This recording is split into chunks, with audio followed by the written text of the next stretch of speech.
maging CCM, isa mapagpala at maulan ngayong linggo sa bawat isa sa atin. Na nasa bahay niyo kami magpuri at magsamba sa Panginoon ngayong linggo ito. Tumayo po tayong lahat. And I know it's kind of gloomy, na? Kasi it's kind of rainy. Pero I know, in our hearts, masaya tayo magpuri pa sa Panginoon. Amen? Yan. Nakita niyo yung katabi niyo? Yan, may katabi po tayo. May katabi si Pastor. Pwede bang i-peace bomb niyo yung katabi niyo? Just to shaking up things. Say hi. Say hello. Kamustahin natin ang bawat isa. It's been a long week. And I know lahat tayo nag-survive. And it's so happy to see you here in our church. Church, let's pray. God and Heavenly Father, Panginoon, maraming salamat po, Ama, sa maulang umaga yun. Lord, you pour out your blessings and we here, Panginoon, to receive it. Father, maraming salamat, Ama, for you're the one who kept us, who blessed us, who moved us, who gave us life, who make us feel, Panginoon, your love is so relentless, Lord. Patuloy ang pagpapala at pagmamahal mo, Panginoon Diyos, sa bawat isang taon na nandito. At maraming salamat, Ama, dahil Ikaw ang naging Panginoon namin. At ito'y maging panghabang buhay, O Diyos. Ikaw lang, Panginoon, ang kailangan namin sa buhay namin. Let our hearts be prepared. Let this be an offering, an aroma, Panginoon, patungo sa inyo, O Diyos ko. Hayaan nyo ng bawat puso namin, O Diyos, ay magpuri, magsamba, itaas ka, pumalakpak, umiyaw, sumigaw, kumanta, at ibigay ang lahat para sa Panginoon namin. At Ikaw yun, O Diyos ko. Jesus, Ama, thank you. Thank you for the life that you have given to us. Thank you, Jesus, for your grace. Thank you, Lord. Thank you for your love. Thank you for what happened on the cross. And because of that, we will sing endlessly. We will praise you and worship you. And this, Lord God, and we will feel your love, relentless, Lord God. In Jesus' mighty name we say, Amen!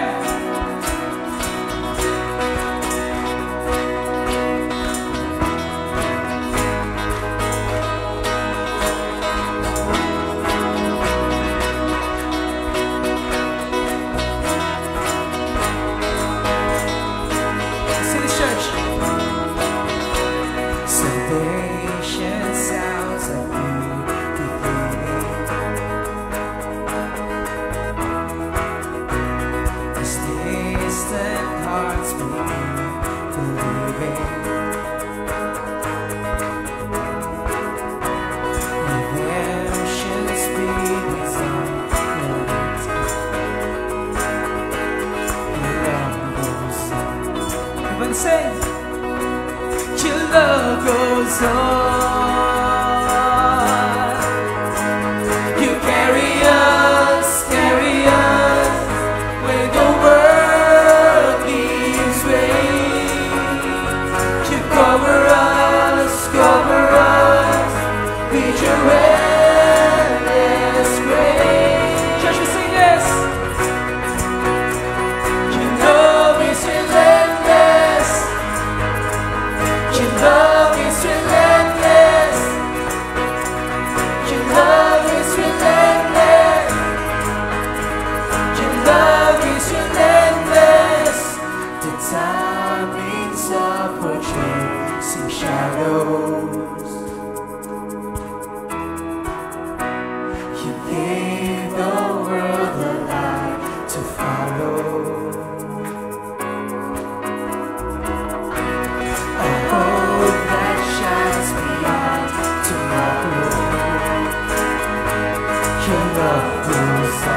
Everybody say, your love goes on. You carry us where the world gives way. You cover us with your endless grace. Sing this. Your love is relentless. Your love is relentless.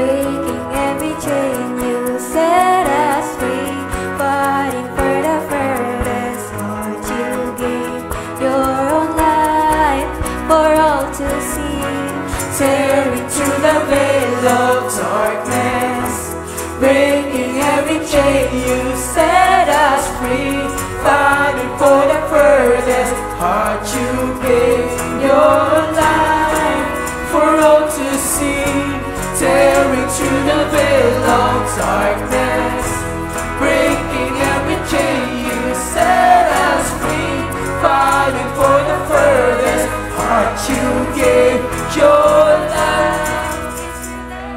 You carry us, carry love is relentless. You cover us, cover us. Love is relentless. You carry us, carry love is relentless. You cover us, cover us. Love is relentless. Carry us, carry love is relentless. You cover us, cover us. Love is relentless. Carry us, carry love is relentless. Cover us, cover us. Love is relentless. Carry us, carry us. Love is relentless. Cover us, church, sing this. Cover us.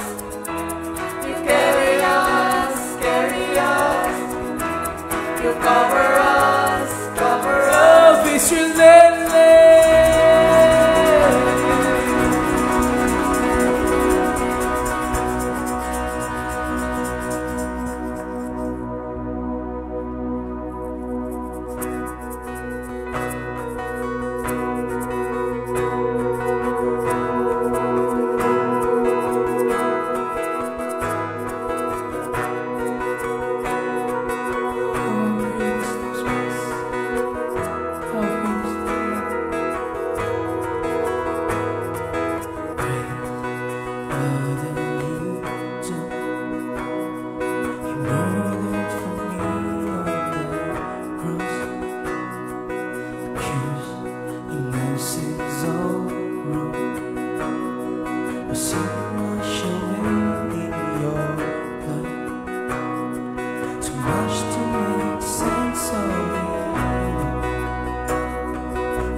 To be alive, gave all I have just to know you.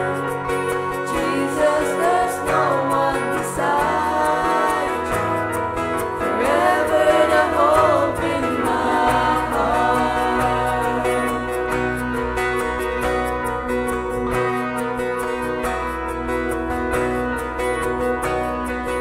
Dead, where is your sting?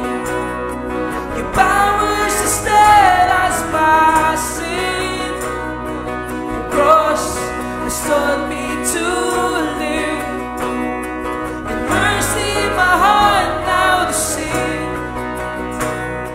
The day any trouble should come, I know that your strength is enough. Standard of grace, you died in my place, so my soul will live. Oh, to be like you, to give all I have just to know you. Jesus, there's no one beside you. Forever the hope in my heart. Oh, to be like you, to give all I have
your love that my soul will live.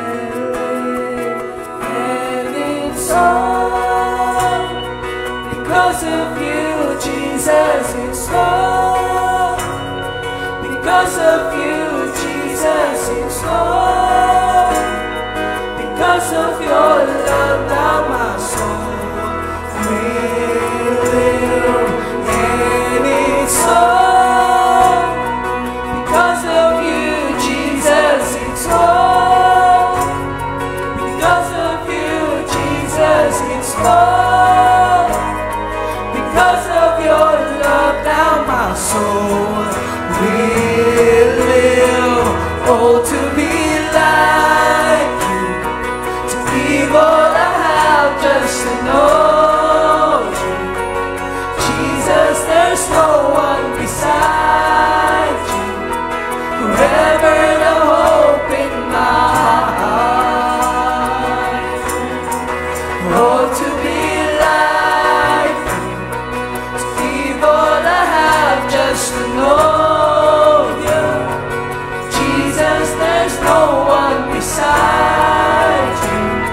Forever the hope, forever the hope in my heart. Yeah. I'd be lost, I'd be lost, I'd be lost without you. Now I'm found singing your praise. I'd be lost, I'd be lost, I'd be lost without you. Jesus, we belong. I'd be lost, I'd be lost, I'd be lost without you. Now I'm found singing your praise. I'd be lost, I'd be lost, I'd be lost without you. Jesus, I'd be lost, just a church. I'd be lost, I'd be lost, I'd be lost without you. Now I'm found singing your praise. I'd be lost, I'd be lost, I'd be lost without you. Jesus.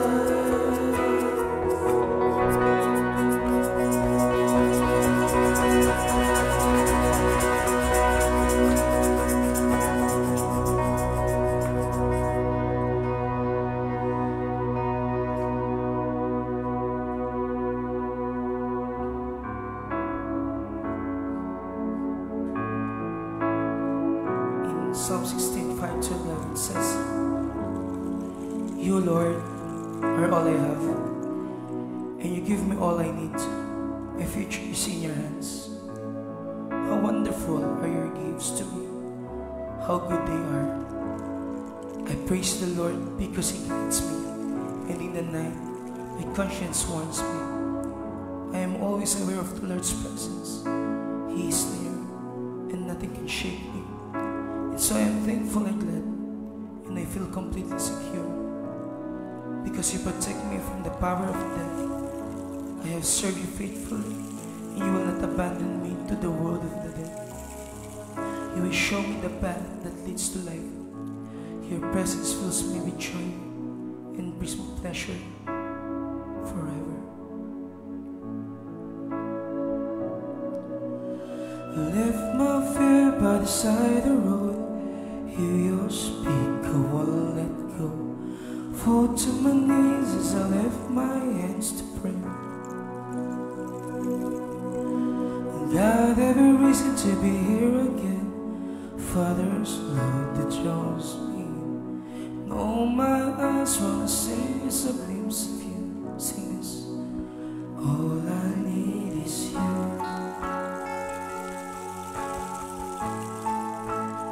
All I need is you, Lord. Is you, Lord. And all I need is you. And all I need is you, Lord. Is you, Lord.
is you, Lord. 'Cause all I need is you. 'Cause all I need is you, Lord. Is you, Lord. 'Cause all I need is you. All I need is you. 'Cause all I need is you. 'Cause all I need, all I need is you. All I need is you. And all I need is you. Is you, Lord. 'Cause all I need is you. And all I need is you, Lord. Is you, Lord.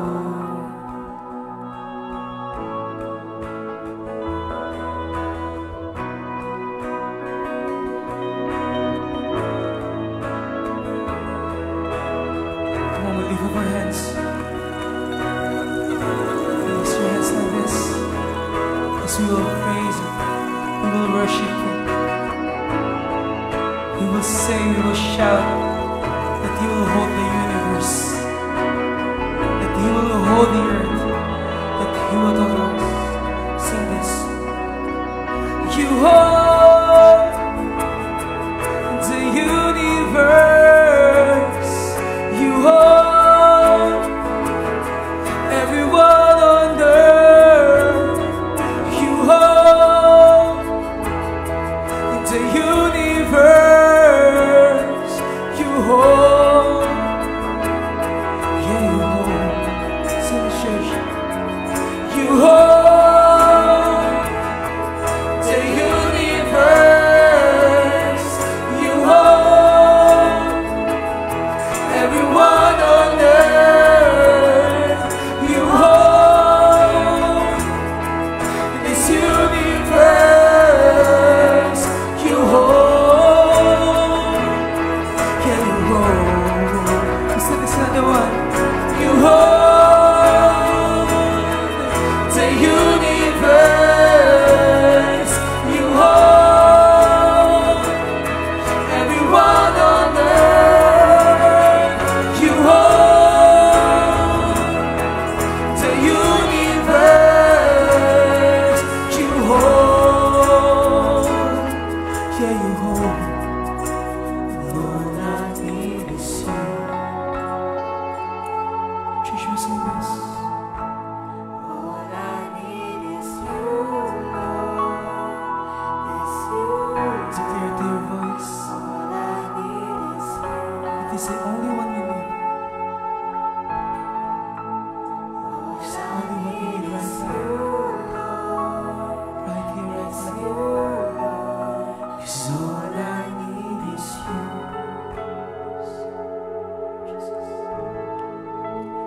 All I need is you, Lord.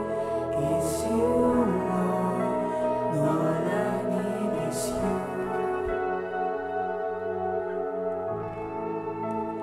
All I need is you, Lord. Is you, Behold, the days are coming, declares the Lord, when I will establish a new covenant with the house of Israel and with the house of Judah, that like the covenant that I made with their fathers, on the day when I took them by the hand to bring them out of the land of Egypt. For they did not continue in my covenant, and so I showed no concern for them, declares the Lord. For this is the covenant that I will make with the house of Israel after those days, declares the Lord. I will put my laws into their minds and write them on their hearts, and I will be their God, and each one, and they shall be my people. And they shall not teach each one his neighbor, and each one his brother, saying, Know the Lord. For they shall all know me, from the least of them to the greatest. For I will be merciful toward their iniquities, and I will remember their sins no more. Yes, we lead the Lord because He is the only one who can keep this covenant. He is the only one who has love and grace and power to keep us from failing. Kaya tayo ay magpasalamat sa Kanya. God and Heavenly Father, toong wala kang katulad, wala ka kapantay. Ikaw ang tangi at nag-iisang tunay na Diyos. Kaya sabi nga ng awit, ang kailangan namin ay Ikaw. Ikaw lamang, Panginoon, dahil kapag Ikaw ay nasa amin, at kami ay nasa inyo, ang lahat ng pinakamabuti para sa amin ay magaganap. Hindi para sa amin, kundi para sa kaluwalhatian ninyo, Panginoon. Wala kaming ibang kailangan, kayo lang. Pag ikay natagpuan namin, ganap na ang lahat. Sapat na ang lahat. Sa gitna ng maraming kaguluhan sa mundo na ito, Panginoon, sa gitna ng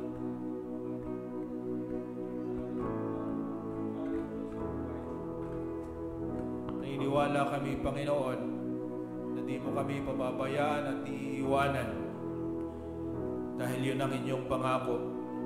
Sabi mo sa iyong mga salita na binasa namin ngayon, susulat mo sa aming mga puso ang iyong kalooban. Hindi na namin kailangang turuan ang isa't isa dahil sa gitna, pag nakilala ka namin na buhay kami, ng aming espiritu ay buhay dahil pinananahala ng Espiritu Santo. Sapat na yon, Panginoon, para mahubog kami, para maging katulad ninyo.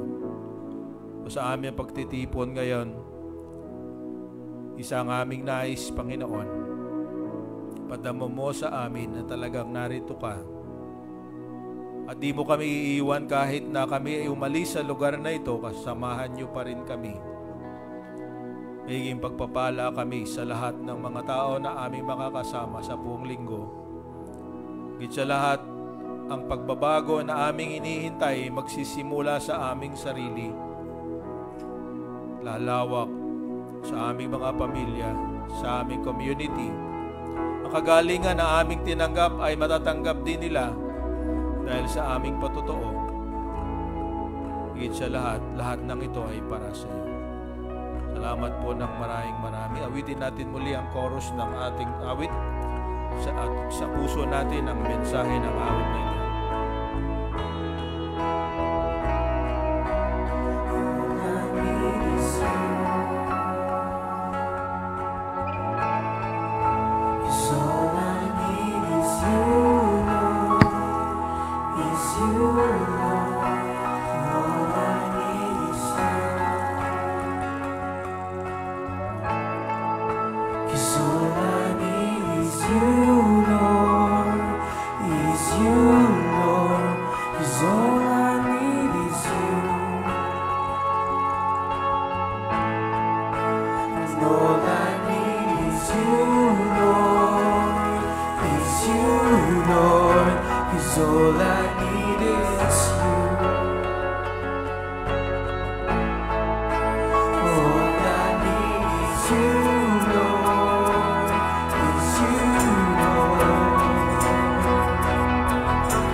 Everyone on earth, you hold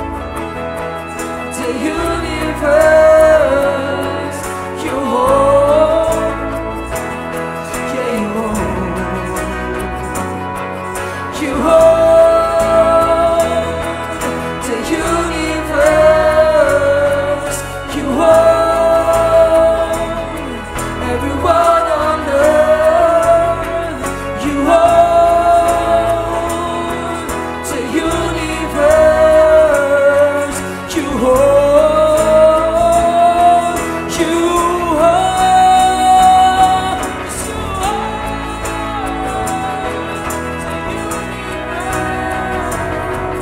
you hold everyone on earth. You hold the universe. You hold, yeah, you hold.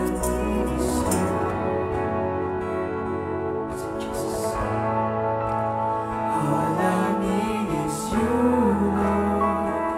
Is you, Lord. Is all I need is you. All I need is you, Lord. Is you, Lord. Is all I need is you. Is all I need is you, Lord. Is you, Lord. And all I need is you.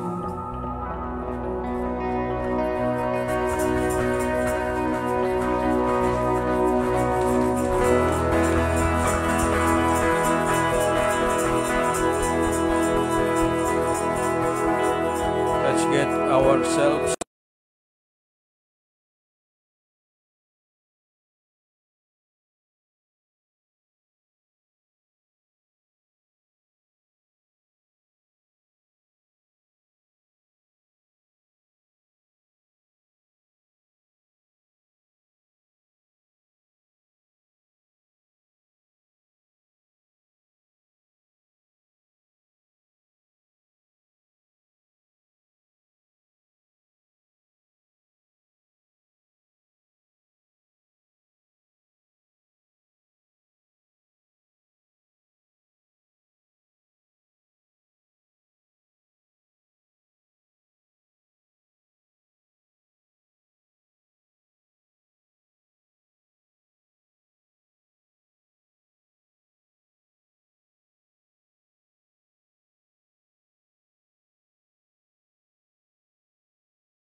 Verse 23, when they had appointed a day for him, they came to him at his lodging in a greater numbers. From morning till evening, he expounded to them, testifying to the kingdom of God, and trying to convince them about Jesus, both from the law of Moses and from the prophets.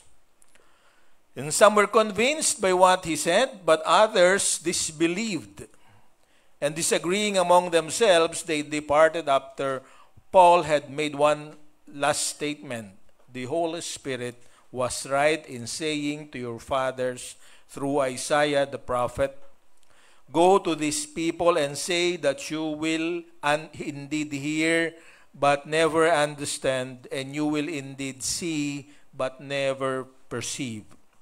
For these people's heart has grown dull, and with their ears they can barely hear, and their eyes they have closed. Lest they should see with their eyes and hear with their ears and understand with their heart and turn, and I would heal them.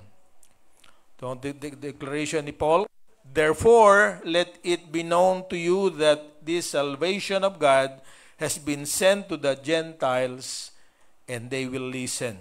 He lived there 2 whole years at his own expense and welcomed all who came to him, proclaiming the kingdom of God and teaching about the Lord Jesus Christ with all boldness and without hindrance. Pagpalain nawa ang pagkabasa ng salita ng Panginoon. So, makita natin dito, ito yung last event ng buhay ni Paul na ipinakita at sinulat ni Dr. Lucas. Subalit sa mga salita na ito, gusto kong makita natin ang buong, sabi nating, summary ng aklat na ating pinag-aralan ng 14 na buwan. At yun ang ating layunin ngayon dahil ang ebanghelyo ay kailangang magpatuloy na makarating sa huling hangganan ng lupa. Yun ang ating theme for the month of May. At yung verse 28 na nabasa ko rin, ang nagsasabi na talaga namang makikinig at tayo nga ay nakinig, kaya naririto ngayon. At mapalad dahil yung covenant, yung tipan, yung kasunduan na naibinigay sa mga unang pinili ng Diyos, kasama na tayo sa kasunduan o tipan na yon. The new covenant, the New Testament, the new relationship with God. So, ang paraan para mangyari at nangyari yon dahil merong ang nangharal. Kaya tayo naririto, narinig natin ng mabuting balita, we were convicted by the Holy Spirit, and now, tayo naman ang inaasahan na magdadala ng mabuting balita na yan. This week ay pinag-isipan ko yung ano talaga ang dapat nating pag-usapan. Kaya dahil tayo disciple-making church, at ito ang verses na ito ay conclusion na ng isang disciple ng history ng unang iglesia na naging gumagawa rin ng mga alagad. So, gusto ko yon ay ating isarado ang sabi nating aklat at buksan ang bagong aklat na pag-uusapan natin sa susunod na buwan at sa rest of the year. Okay? So, ang tanong na nagre-wrestle sa atin, yung bang prophecy at yung ibang kangaral ng ebanghelyo ay talagang para sa atin. Is evangelism and disciple-making relevant today? Ito ba ay may kabuluhan? Ito ba ay talagang dapat pa nating ipagpatuloy? This week, as a supporter of the Dallas Theological Seminary and a part-time student, yung presidente ng Dallas Theological Seminary ay nagpadala sa akin ng isang, of course, it's a form letter sa mga estudyante at mga supporters ng Dallas, DTS. Sinagot niya yung tanong na yon. Is prophecy, evangelism, disciple-making relevant today? O kailangan pa ba natin ito? He has cited 3 reasons kung bakit kailangan pa natin ito. Okay? Especially, we have just passed through the 3 years hiatus o 3 taon na tayo nakakulong. Tawag natin yung pandemya. 2 or more years, diba? Sabi niya, tatlo ang dahilan. Sabi na, we have, number one, why evangelism and disciple making is relevant today. Sabi ni Dr. Yarbrough, na siyang presidente nga ng Dallas, sabi niya, number one, we have experienced a pandemic which has perhaps made the brevity and sorrows of life more apparent than ever before. Diba? Sabi niya ngayon ay isang panahon na talagang kailangan makita natin na hindi mo alam ang mangyayari sa kinabukasan. Kanina nga umaga ay meron isang ako nabasa na isa na namang istorya, 30 years old. Siya ay nakukompete sa isang competition sa Amerika sa golf. Tumigil ng Saturday, nag-quit, kinabukasan Saturday morning, patay. Sabi ni Dr. Yarbrough, the pandemic has stressed that, di ba? Ilan sa mga kakilala natin. Ako may pinsan, 34 years old, nakaretira dito sa Makati, diyan sa Guadalupe. Wala namang may symptoms ng COVID. Tapos, nalaman niya. Nag-test ng gabi, nalaman ng umaga. Bago mag-alas 9, patay. Hindi dahil sa COVID, kundi dahil sa heart attack. Ba? Ilang kaso ang katulad niya. So, sabi ni Dr. Yarbrough, talagang kailangang ipangaral natin. Kahit walang pandemic, dahil sa diabetes, dahil sa kidney problem, dahil sa liver problem, na dahil sa pagkain, dahil sa inumin, dahil sa sleeping habits, at kung ano-ano pa, life is becoming shorter and shorter. So, we have to share the good news. Pangalawa, we live at a time when attacks on the Bible by skeptics and false religions are running rampant. Diba? Itong relevance at ang katotohanan ng salita na naririto, kahit sa ang kultura, kahit sa ang lugar, kino-question. Ang dahilan ng iba, gawa yan ng tao. Ang tanong, meron bang anumang bagay sa mundo na hindi gawa ng tao? Diba? Lahat naman ang ginamit ng Diyos ay tao. Kasi sabi nga natin kanina sa prayer namin kanina, what is man that you have really loved him? But you have made him a little lower than the angels. But you have entrusted to him and to make dominion over all creation. Kaya ganun kahalaga ikaw. Kaya sabihin mo sa katabi, mahalaga ka. Huwag mong i-devalue ang sarili mo. Okay? At ang sabi nila, dahil nga ina-atake nga yung relevance ng salita ng Diyos, at dinideny na meron Diyos, lahat ng ito'y nangyari by chance.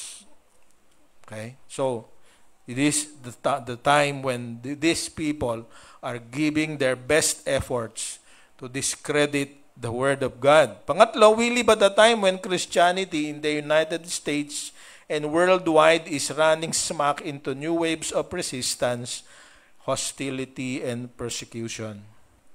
Isang araw kasama ko yung isa kong kaibigan. Nag-uusap kami. Sabi niya, ngayon ko lang na-realize na ganito na pala kasama. Dahil ang Church of Satan, di ba, may kanya-kanya ng mga templo ngayon. May mga kanya-kanyang lugar na kontrolado sa Amerika. So that's the reason why we have to evangelize. But ano ba? Ano ba ang bunga kapag ikaw ay nakarinig ng mabuting balita? Sabi ni Dr. Yarbrough, I'll continue with portions of the letter. Sabi niya, the truth sets people free, and the truth of the Bible prophecy includes the wonderful fact that just as the first coming of Christ was literally fulfilled, kung naganap daw yung pagdating na una ni Kristo, there is no reason. Sabi niya, the second coming of Christ and all future predictions will be literally fulfilled. It's not, yung sabi niya tayo, hindi, sabi na iba na bunga lang ng kaisipan. No, it will be literally fulfilled. At later on, i-explain pa natin yan. Sabi niya, just as Christ, the God-man, came in very physical nature, the exact same promises are made of the return of the Messiah in the midst of this troubled world. The King of Kings and the Lord of Lords, who has conquered the grave, will certainly be the one to reign righteously. Diba? Yung hari ng mga hari na kinikilalanin din, yung bagong kingdom na kung saan ang Kristo na talaga ang maghahari, it will come. That's the reason we have hope. Diba? Tayo may pag-asa. Kasi lalo na ngayon, diba? Pagka umuulan, sarap talagang matulog. Diba? Pero salamat sa Diyos, narito ka pa rin. Nakasama ko nga yung aking apo. Ayaw kong isama yan dahil umuulan nga. Kaya ang mga parents niya wala. Nasa Pampanga. Kaya lang, meron siyang gustong makita rito. Akala niya naririto. Alam ko na, pinakita ko na. Gahanap yan ng camera. Nakita niya kasi yung manual. Sabi ng lola niya, may kumuha sa church, pinahiram namin, hindi na ibinalik. Pero di totoo yun, nakita ko sa drawer. So, ang ginawa ko, para lang huwag na siya sumama, pinakita ko na yung camera. Sabi ko, andito, wala lang church natin. Sabi niya, no, I want to go to Sunday school because Sunday school is fun. So, kasi kasama ko ngayon, so, may dahilan ako para umuwi maaga mamaya. No, just kidding. But, yun nga yung ginagawa natin, yung ating pananambahan. Katulad noong first portion ng chapter 28, Paul, sa gitna ng malaking crisis, ano bang ginawa niya? They build a fire. Gumawa sila ng apoy, bonfire. Dahil ang apoy ay talaga namang kaakit-akit. Di ba? Pati nga yung ahas, di ba? Natatandaan natin na akit. Kumabit kay Paul. Ayaw bumitaw dahil naakit siya sa apoy. So, ano bang kailangan natin gawin para magkaroon ng evangelism talaga? We need to build a fire. Napaka-importante ng apoy. Kasi lahat ng inyong ginagawa ngayon ay dahil na-discover ang power ng apoy. Alam niyo ba na ang kotse ay tumatakbo dahil may apoy sa loob ng engine? Di ba? Naroon yung power. So we need to build a fire because fire brings comfort. A fire brings and change the environment. When there's fire, there is light. When there is light, we know each other. Nakikita natin ano itsura natin. That's the value of fire. We know our identity. Git sa lahat, kung malamig, pag mayroong apoy, we are protected from the elements. Sa ibang bansa, di ba, pagka may winter, meron silang fireplace. Di ba?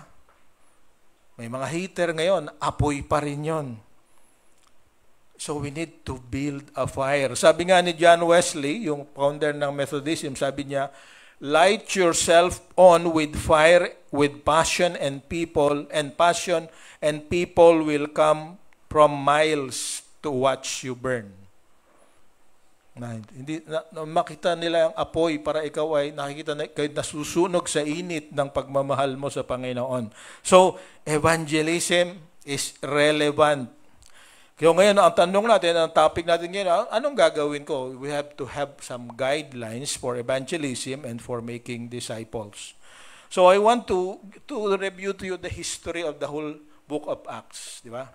Kasi sa Acts 1:8, kung mailalagay natin, di ba, yan, nakalagay, but you will receive power when the Holy Spirit comes upon you and you will be my witnesses, telling people about me everywhere. In Jerusalem, throughout Judea, in Samaria, and to the ends of the earth. That's the summary of the book of Acts.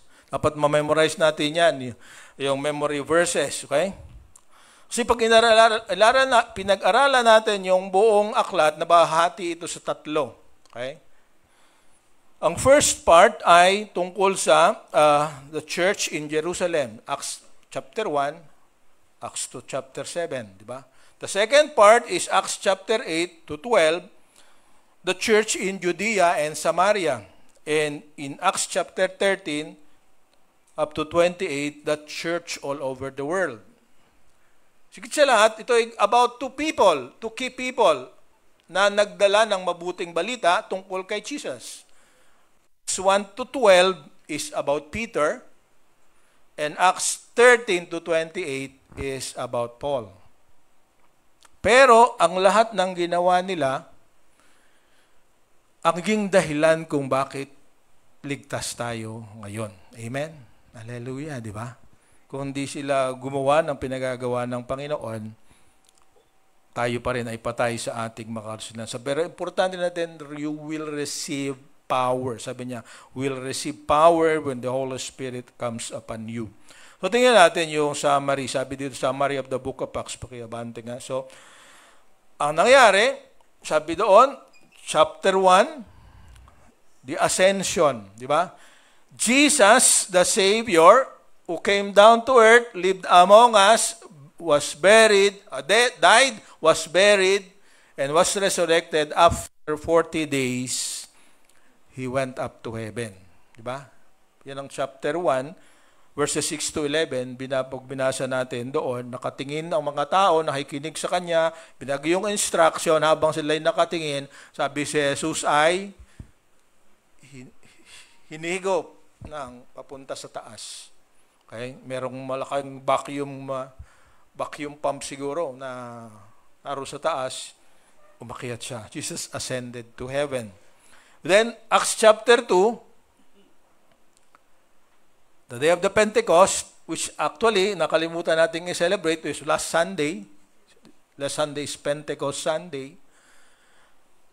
The Holy Spirit came down. Di ba? Chapter 2, 1 to 4. Yung banal na Espiritu bumaba sa mga alagad, sa 12 at doon sa 120 na mga kasama nila. Narinig ng maraming mga tao. Nagsalita sila iba-ibang wika. Kaya sa Acts chapter 2 rin, sa bandang sa pangalawang bagahagi, yun nga, the church came out or the church began. Okay? So, sa patuloy na kasaysayan, dahil sila ay parami ng parami, naroon sila sa Jerusalem, linggo-linggo, halos araw-araw, nagmi-meeting sila, na-insecure yung mga kapwa nila Hudyo, na-insecure ang gobyerno, the persecution started, so sabi diyan ay, the church went out. Umalis nagpakunga sa iba-ibang mga dako. And then, the last part, yung summary, the lost came in. Yung mga naliligaw ng landas na palayo sa Panginoon, naging bahagi ng church. Kaya sama-sama ngayon. We are part of the universal church. Tandaan natin yan. We are Catholic. Ayaw nyo niwala? Catholic means universal. Okay? So pag sinanong ka, ikaw ba'y Katoliko? Yes, I am Catholic because I'm part of the universal church. So pwede tayong mag-usap tungkol sa pinananampalataya dahil parehas tayong Katoliko. But I know something. Mas madali ang pagiging Katoliko ko. Kailangan ko isa lang. When I have Jesus, I have everything. When I call upon Him, I have everything. It's more than enough. Okay? So, parang maganda yung isipin, di ba? Hindi sila iba sa atin. Hindi pa lang nila nakikita yung tunay na katotohanan that Jesus is the way, the truth, and the life. No one comes to the Father except through Him. Okay? So, nagpalit ba tayo ng reliyon? No. Hindi tayo nagpalit ng reliyon. Nakita lang natin ang katotohanan. So, pag sinasabi ng mga parents, ba't ba nagpalit ka ng reliyon? Sabihin mo, hindi nanay. Parehas pa rin tayo. But I know the way, the truth, and the life. Makakatulong kaya yun? Kasi kalimitan, nakikipagdebate tayo na hindi naman nakakarating kumisa sa tamang resulta. So we are one with them because we are one with Jesus. So yan ang summary, yun ang pinag-aralan natin ng several months. So ngayon, anong message? Tingnan natin ang message. The message is very simple. Nakikita sa mga boxes, di ba? Sa left side, sabi niya, the gospel must be shared. Yun yung sinasabi sa Acts 1:8. Yun ang sinasabi sa Matthew 28:18-20. Sabi doon sa Matthew 28:18-20, all authority has been given to me. Na kay Jesus na raw. So sabi niya, go therefore and make disciples of all nations, lahat ng magbansa, baptizing them in the name of the Father, the Son, and the Holy Spirit. And teach them to observe whatever I have commanded you.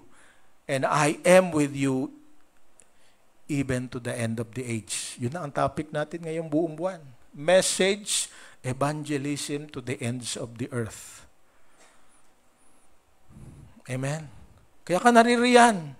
Kaya tayo nabubuhay pa. Binibigyan tayo ng pagkakataon na yung mga mahal natin sa buhay na wala pa sa Panginoon ay maging kasama rin natin sa paglilingkod sa Panginoon. The gospel must be shared. Number 2, the spread of the gospel cannot be stopped.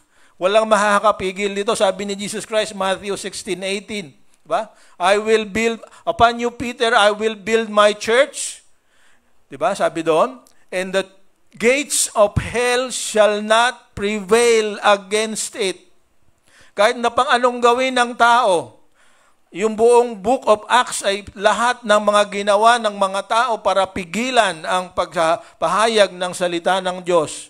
Pinatay si James, pinatay si Peter, pinatay yung iba pang mga apostol. Later on, dito sa Matthew, Acts 28, Paul was beheaded. AD 67 or so. But still, evangelism reached the Philippines. Diba? Nakarating sa atin. Kaya mayroon tayong pag-asa. So, the spread of the gospel cannot be stopped by chains and bonds, by storms and struggles, by unbelief and opposition. Kahit anong gawin mo, pag ang plano ng Diyos ay maligtas ka, which is true for everyone, hindi magtatagumpay ang kaaway. Okay? Sino bang mag-iisip na yung katulad natin, yung katulad ko, katulad mo, ay makakarinig ng mabuting balita? Ha? Isipin mo, ano ka ba noon? At na kay Kristo ka na nga noon paminsan-minsan ay lumalayo ka pa rin. Pero salamat, kahit umuulan, narito ka ngayon, di ba? Ama, di ba? At kahit nasa bahay ka ngayon, mahal ka pa rin ni Lord, di ba? The gospel cannot be stopped. Okay? The spread of the gospel. Number 3, salvation is through Christ Jesus alone. Kasi yun ang pinakasimple sa lahat di ba? Pagka hindi through Him and through you, magbabait ako, gagawa ako ng maraming kabutihan, sisimba ako, magbibigay ako, those are all good things. But they are product of your salvation, not the means to your salvation. Tandaan natin yan. Huwag nating baligtarin. We give, we worship, we celebrate, we try to be good people, good citizens. Not because we want to be saved, but because we are saved. Diba? Amen? Tandaan natin yon, diba? Mabait na tayo ngayon, paminsan-minsan. Diba? Marunong tayo mag-pray ngayon, paminsan-minsan pa rin. Dahil tayo ay ligtas. The Holy Spirit is in us. Amen? Diba? Nasa iyo. Kahit hindi obvious, nariyan pa rin. Kahit hindi mo pinakinggan paminsan-minsan, hinihintay pa kung minsan maging babagsik ang Holy Spirit bago ka makinig. Kawawa ka naman. Di ba? So, simple message.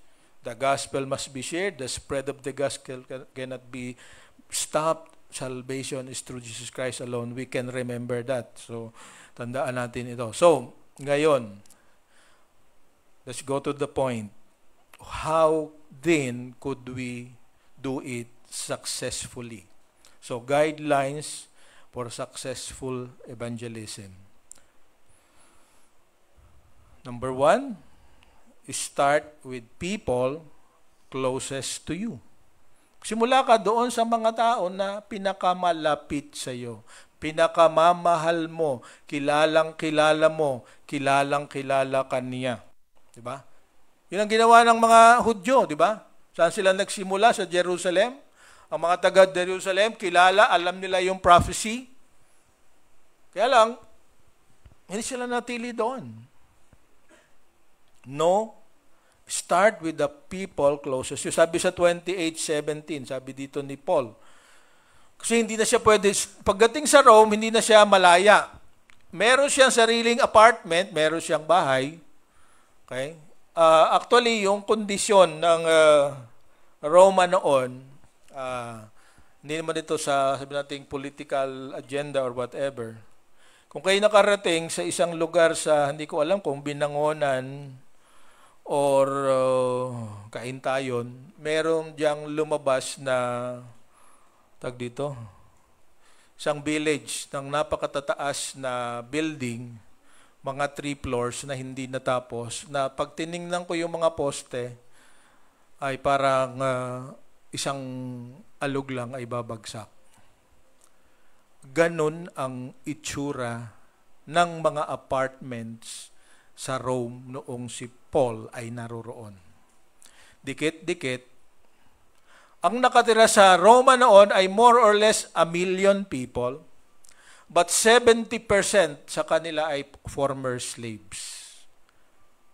Sila ay mga naging hinakot ng mga sundalo patungo doon para magtrabaho para sa kanila. So kung ilalagay natin sa panahon natin ngayon, parang ito ay isang slum, isang ghetto, isang squatter area. Yun ang tinirahan ni Paul. Yun yung apartment na inuupahan niya. But still, sabi niya, he was willing to entertain as many people as possible. Nagbabayad siya ng sarili niyang lirahan, pero araw-araw, 24/7, siya ay may kasamang gwardiya. At ang iba pang mga description, he was in chain while he was living in apartment, and that guard ay naka-chain kasama siya. Ni-imagine ko tuloy kung ano paano. Pag si Paul ay maliligo, of course, yung natural lang ginagawa natin, merong naka-chain sa kanya. Gano'n kaya haba yung chain? Para siyang, di ba, parang yung paborito natin ngayon, di ba? Pagka lalabas tayo, di ba, halos lahat ng tao dito ay may alagang aso. Sino ang walang alagang aso dito? Taas ang kamay. Tatlo lang yata yung wala, di ba? So, ganun yung itsura ni Paul. Habang siya nakatira sa kanyang apartment, sabi ng ibang description, pagkatapos ng isang gwardiya, trabaho siya na 8 hours, may dadating, mayroong bagong kapalit sa gwardiya, nakatanikala kay Paul. Ang tanong, anong ginagawa niya doon? Kahit ganun ang kanyang kondisyon, yung mga tao na mahal sa kanya, and-entertain niya. Kaya sabi dito sa 28:17, 3 days after Paul's arrival, he called together the local Jewish leaders. So start with what? With your closest people. Yung pinakamamahal natin, yung nakakakilala sa atin. Sabi nga dito sa verse na 28:7, I was arrested in Jerusalem and handed over to the Roman government. Kaya ganito ang aking itsura, but that will not prevent me from sharing to you what I have in me. Okay? Kasi kung minsan tayo ay naghihintay, di ba? Tayo ay naghihintay kapag yumaman na ako, magmi-ministry na ako. Pag ako may trabaho na, may ministry na ako. Pagka nakatapos na ng pag-aaral ang aking mga anak, magmi-ministry na ako. Pag ako retired na, magmi-ministry na ako. Diba? Kung minsan ganun ang ating attitude. Totoo, ganun din ako eh. Aminin ko sa inyo yan. Talagang plano namin ng misis ko, na kapag nag-retire kami, ito ang aming gagawin.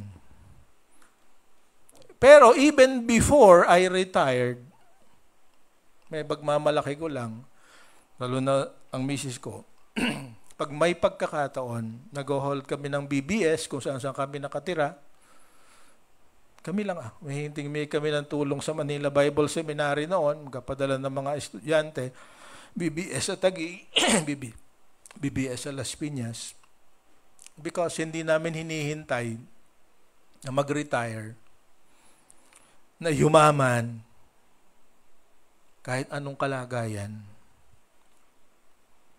we can share the gospel. Amen? Kasi pag inintay natin, katulad nung kwento ko sa inyo, naglalaro pa ng golf, kinakabukasan, patay. Pag inintay mo, kapag ako'y malakaipon na ng maraming pera, dahil nanalo ako sa golf, saka ako magmamangaral ng salita ng Panginoon, baka hindi dumating ang araw na yon. At saan ka magsisimula? Doon sa mga taong pinakamalapit sa iyo. Nakakalungkot nga lang kung minsan, yung pinakamalapit sa iyo, yun ang ayaw maniwala sa iyo. Di ba, tingnan mo yung katabi mo, paniwala ba yan?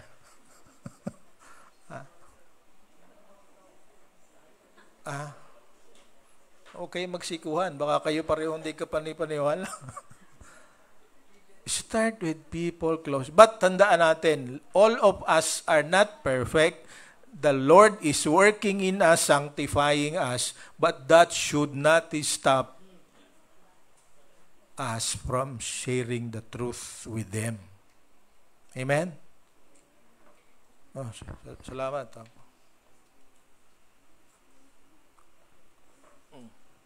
Thank you.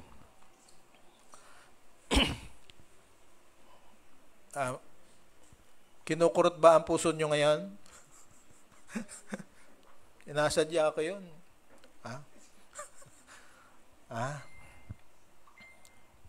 Kasi nakakalungkot pagka nalaman ng mga pag binabasa ko nga sa pagkasapatay, binabasa ko lagi yung Luke chapter 19 na yung kwento ng mayaman at saka ni Lazaro. Pagdating sa langit, kilala nyo pa rin, tandaan nyo, kilala nyo, makakilala nyo.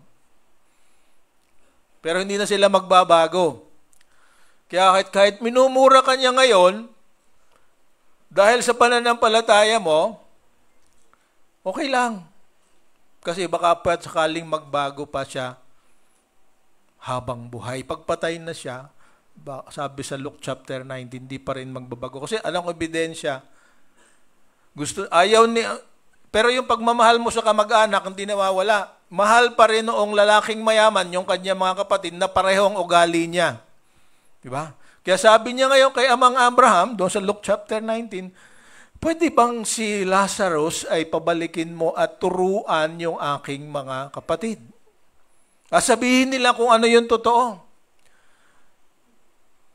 Pero di ba yung attitude niya doon kay Lazaro noon, wala. Kung ano lang ang mumo, yun ang kinukuha nila. So, para sa kapatid nila ng malalaking mayaman na ito, si Lazaro na isang mahirap ay walang kredibilidad. Kahit bumangon yung si Lazaro at pumunta doon, hindi rin maniniwala yung mga kapatid niya, di ba? Ito, isang ibang anggulo ng tingin sa istorya, di ba? Hindi maniniwala. Hindi nga siya naniwala eh. Na-realize lang na tama si Lazaro dahil naroon na siya sa kabilang buhay. Pero ang sabi ni Amang Abraham, sabi nga niya, ang isa pa dito, yung kanyang pride, na paglilingkuran siya ng mas mababa sa kanya, naroon pa rin. Sabi niya, Amang Abraham, pwede bang yung si Lazaro, papuntahin mo dito, magdala ng konting tubig para yung aking uhaw dito mapawi naman. Di ba? Sa halip na mag-volunteer, mga Abraham, nagsisisi na talaga ako. Pwede bang bigyan mo ako ng pagkakataon? Makasama ko si Lazarus. Hindi si Lazarus pa rin pinapupunta niya, di ba? So pag inisip natin na yung mga bagay na pwede nang mangyari, pwedeng baguhin dahil may nagtuturo na ipanalangin mo lang, makakabaahon pa yan. Walang mangyayari. Maliwanag doon sa istorya na yon. Kaya yung lahat ng malapit sa iyo, para hindi ka masisisi pagdating, kilalang ka lang, tuwan-tuwa ka doon sa kasi naghihirap. Kung tinutungayawan ka ngayon, makutungayawan ka pa rin niya doon, murahin ka na ngayon sa pag sinashare mo ang katotohanan, kasi pag doon, mawawala na siya ng dahilan. Wala nga sabi mo na lang, sinabi ko na sa iyo, pasensya ka na. Amen? And we're talking here about evangelism also. Ang evangelism ay hindi natatapos sa conversion. Evangelism is forming the life of the person to become another evangelist. So kapag siya'y nagpabautismo at sabi niligtas na, hindi tapos ang trabaho natin. Doon pa lang nagsisimula. Kaya tanong ko sa inyo, nasaan yung mga dapat kasama natin lahat? Yung nabautismuhan na unti-unti hinihila ng sanlibutan, that's our care. Accountable tayo sa kanila. Dahil mahal sila ng Diyos, mahal din natin, we should do something. Yes, we can pray, but our example will also be strong. So pangalawa, know everything you can about the people you want to reach. Alamin mo, bakit ba sila ayaw manampalataya? Pag ikaw ang dahilan, magbago ka. Amen? Ganun kasimple. Because you cannot change them. You can only change yourself. Ito ang hindi ko makalimutan na legacy sa akin ni Brother Danny Navarro. Sabi niya, bro, kahit anong gawin mo, pag ayaw magbago yung sarili niya, wala talagang mangyayari. And I'm really pretty convinced. She's really a good guy. But you can contribute for him to decide to change. Why? Pag nakakita niya kung gaano kalaki nagbago sa buhay mo, sabi nga ni Bishop Frank Santos, diba? Pag nagbago na you, magbabago na me. Diba? So you change yourself, the other person will change himself. So sabi dito, know everything. Kung anong dahilan, kung bakit ayaw niyang magbago, ito yung paraan. Di ba sabi dito sa ating istorya, kaya sila ay hindi makapagbago, yung mga Hudyo, dahil tinitingnan nila, ay hinihintay nila is something that who's like David. Pero iba yung kasaysayan, iba yung istorya. Ipinakikipaliwanag sa kanya ni Apostol Pablo.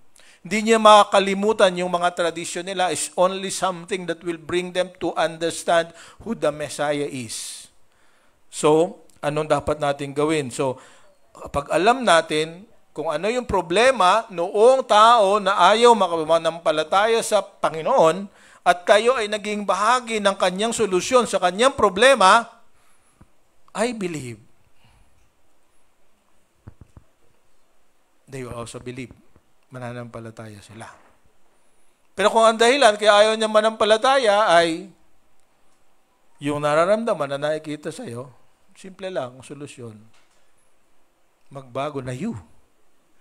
Di ba? Huwag kang sumuko.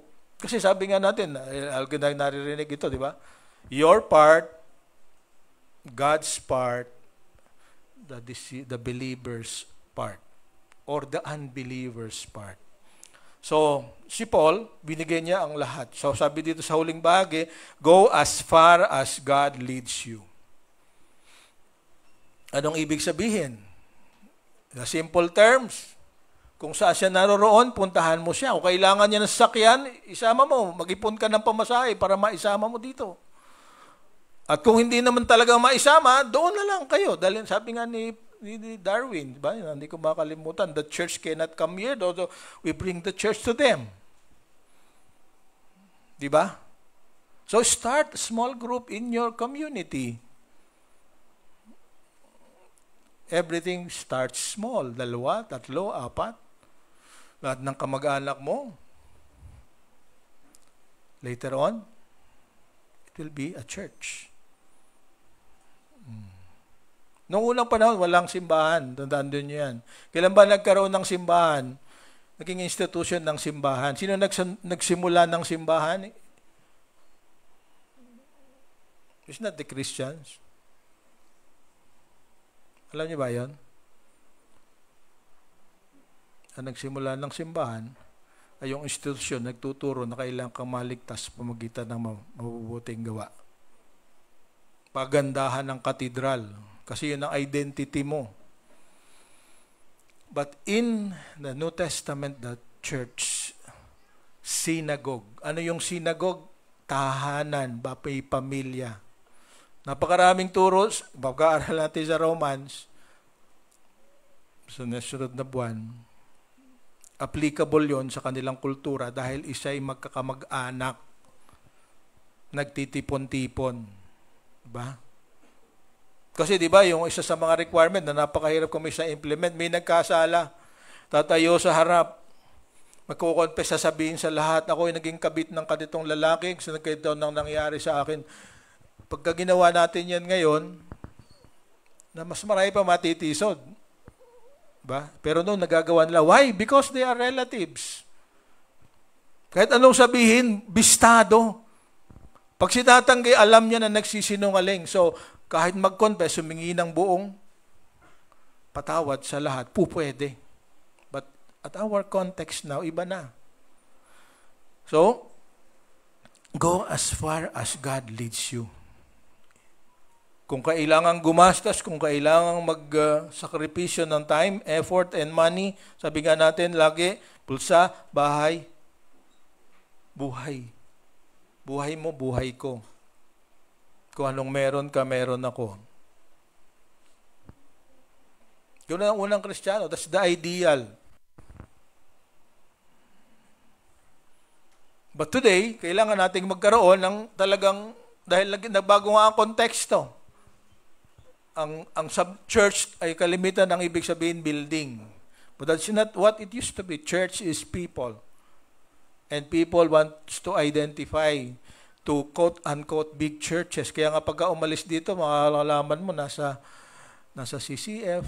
Kasi ang ganda ng building nila sa kanto ng Ortigas at saka ng anong street yun? C5, di ba? So, maganda doon. Wala nakakakilala sa akin. Pag dumating ako, maalis. Isipin mo lang ito, napakaraming beses na ito nangyari.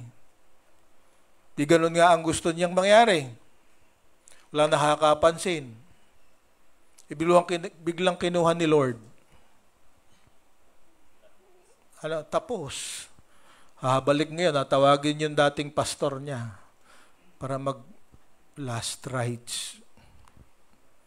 Yun ang diferensya. Kaya mas maganda ito, maliit lang tayo, magkakakilala tayo. Amoy niya, amoy mo. Diba? Tama, alam mo, dumating pa lang, di ba? Ay, Sister Joanna dumating. We know each other. Go as far as possible in our relationship so that we can strengthen each other. Amen? Yan ang ibig sabihin for effective evangelism, for effective discipleship. We will expose each other. Pero of course, tayo-tayo lang. At para maituwid lang ang mga mali. So, just our message for today.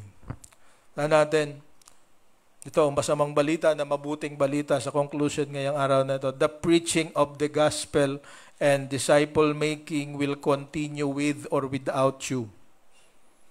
Kung ayaw mo, ikaw ang mawawalan. Kung gusto mo, ikaw ang mabe-bless. Tandaan natin yan. Blessed is he who experienced the joy of seeing people being changed because he shared the good news. Okay?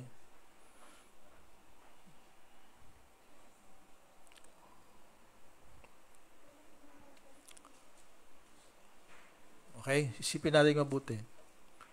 Hindi ka kailangan ni Lord, pero kailangan mo ang iba. mangyayari ang kalooban ni Lord with or without you, but the joy of being there and being one like Paul is immeasurable. Walang kapantay. Ano ba nangyari kay Paul? 2 years na ganon? Merong kasama niya. At totoo, hindi natin alam kung talaga nagkaroon ng hearing sa halap ni Nero. Si Nero ang co-emperor noon. Kaya lamang yung military force ni Nero ay napakalaki ang pinagbago, lalo na yung nakasama ni Paul. Yung kanyang mga kamag-anak nung nakasama ni Paul, broin mo 24/7, si Paul hindi natitigil ng pagsasalita.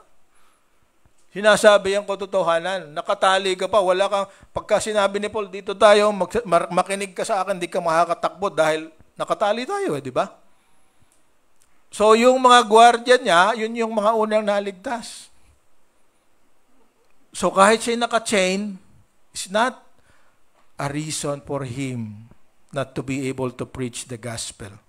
Ang sabi ng mga scholars, after 2 years, napalaya si Paul.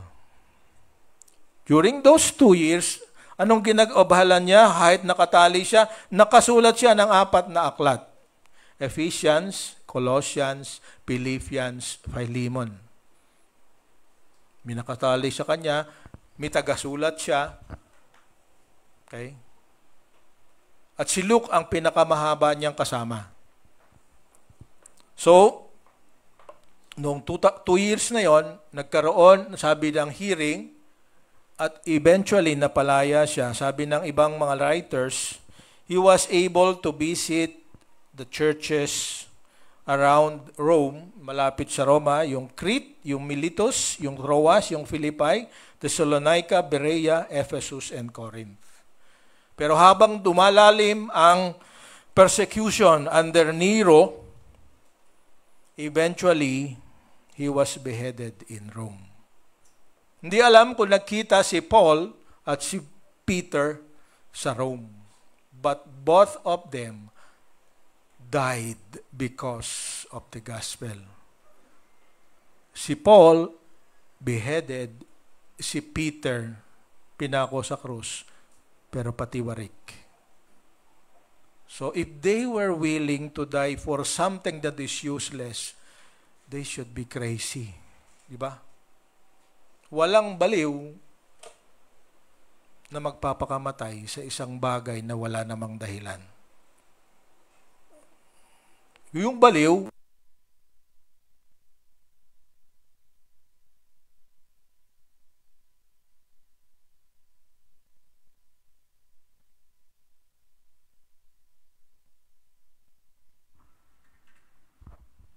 okay pa naman kayo, di ba? Okay, di ba? Ayaw na. Yan, di ba? Kasi lahat, ang siyang tinuturo ngayon, wala namang katotohanan yan. Hindi na buhay si Jesus. Hindi talagang totoo yan. Salita ng Diyos ay hindi totoo. But I cannot agree with that because no one will sacrifice his life for something that is useless. Amen? Although, yung mga baliw ngayon na paminsan, di lang nakainom, nag-oramentado. But they are not in something that we should emulate. So, mga kapatid, sa pagtatapos ng ating pag-aaral sa aklat ng mga gawa, sana nakita natin that tayo ang bagong Pedro, tayo ang bagong Paul. We might not be embarking in a big journeys, but tandaan natin, bawat kaluluwa, kahit iisa, there is celebration in heaven. Amen? Kahit iisa lang. So, tanong natin sa sarili, sino na ba talaga ang naakay ko patungo sa Panginoon? So, reflection natin ngayong araw. What have you discovered to be true of God as you have read and reflected in the book of Acts? What have you discovered to be true of you? Ano ba yung natuklasan mo na tungkol sa Diyos at tungkol sa iyo dahil pinag-aralan mo ang aklat ng mga gawa? So, starting next Sunday, simula tayo sa book. We'll not talk about Paul, but we will listen to Paul. Excited ba kayo? Huwag kayong magsawa kasi talagang ito, kailangan natin talaga ito, maintindihan natin. The book of Romans is what you call, sabi natin yun yung ating batayan talaga ng ating pananampalataya. Kung meron mang isang aklat na magsapahayag at magpapaliwanag sa atin kung ano ang dapat nating paniwalaan, that's the book of Romans. Yun yung obra maestra ni Paul. Yan ang pag-aaralan natin for the rest of the year. Mga kapatid, salamat sa inyong matyagang pakikinig for the past 14 months. Basta tandaan lang natin, pinag-aralan natin yon dahil may gagawin ang Diyos sa pamamagitan mo. At kung ano man ang hadlang, tandaan natin, it's not even comparable to what Jesus did and to what Paul did and to what Peter did and all the other apostles. Tayo po tumayo at tayo ay manalangin. Ang Panginoon ay laging handa na kung ano yung takot. Kasi ang kalimitan, di ba? Ang pumipigil sa atin ay takot. Kasi sabi niya, baka hindi ko maituloy. Baka hindi maniwala. Baka sayang lang ang gagawin ko. Pero ang sabi ng Panginoon, lahat ng ginagawa natin, merong aklat na nakasulat doon. Sinusulat yun hindi dahil yun ang dahilan kung bakit ka makakapiling ng Diyos. Ang nakasulat doon sa aklat ng buhay na makikita nyo sa Revelation ay isinusulat para yung reward na karapat-dapat sa iyo ay matanggap mo. Kasi yung wala ang pangalan sa Book of Life, yun talaga ang walang mapapahamak. Pero ikaw, kung nanampalataya ka sa Panginoon, naroon na. Hindi na mabubura yun. Sabi sa 1 Corinthians chapter 3, yun ang sinasabi. Pero sabi doon, habang binibuild up mo ang kaharian ng Panginoon, sa pamamagitan ng iyong mga gawa, na maaaring katulad ng hay, yung dayami, o kay precious metal o ginto, naiipon yung gantimpala na ipagkakaloob sa iyo. Crown of glory. But we are not here to compete with each other kasi hindi natin alam kung ano talaga ang ibig sabihin noon. But to be in heaven is to be in the presence of God. You will never be in the presence of God if your name is not in the book of life. So ngayon na ito, siguraduhin mo na ang pangalan mo ay naroon. And then everything that God will do through you will be added on the record. It is unerasable. Lahat ng ating mabubuting gawa, dahil tayo ay ligtas, ay mayroong ganap na gantimpala. So, at yung wala pa ang pangalan doon, kailangan nilang marinig. So, evangelize, make disciples. Ano ang paraan? Let your words and let your life be a testimony of the goodness of God. Di ba mabuti ang Diyos? Yes. So, kung mabuti ang Diyos ay nasa iyo, magiging mabuti ka rin. Yes, Lord, pinapuri ka namin, pinasasalamatan. Salamat di mo kami nilagpasan. Salamat ang mga nakatayo ngayon dito, naroroon ang pangalan nila sa aklat ng buhay. Lord, marami pa kami mga kaibigan, mga kamag-anak, kakilala na wala ang pangalan doon. Dahil ang laging nalalagay ang pangalan doon ay yung sa iyo kumikilala bilang Panginoon at tagapagligtas. Lord, maging handa rin nawa kami para yung sakripisyo, yung ginawa ng mga alagad na naging dahilan kung bakit ka namin nakilala ay maging dahilan din para kami kahit ano ang hadlang ay magpatuloy sa pagsisikap na ipakilala ka sa mga taong mahalaga sa amin. Lord, alisin niyo po yung takot namin, yung aming hiya, yung aming pangamba na hindi kami perpekto. Lord, sila rin hindi perpekto, subalit kami ay mapalad na kami ay hindi mo na binibilang ang aming kasalanan. Subalit patuloy mong baguhin kami, Panginoon, para maipakilala ka namin sa kanila. Pagpalain mo ang gawa ng aming mga kamay. Paunlarin mo kami sa lahat ng aming ginagawa. Pang kami magkaroon ng ganap na resources para magkaroon ng maggagawa para maakit ang mga tao sa iyo. Alisin mo po ang takot, ganun din pagalingin mo kami sa aming mga karamdaman at higit sa lahat patuloy mong ibigay sa amin ang malalim na dahilan kung bakit kailangan naming alamin ang katotohanan para maipakilala ito sa iba.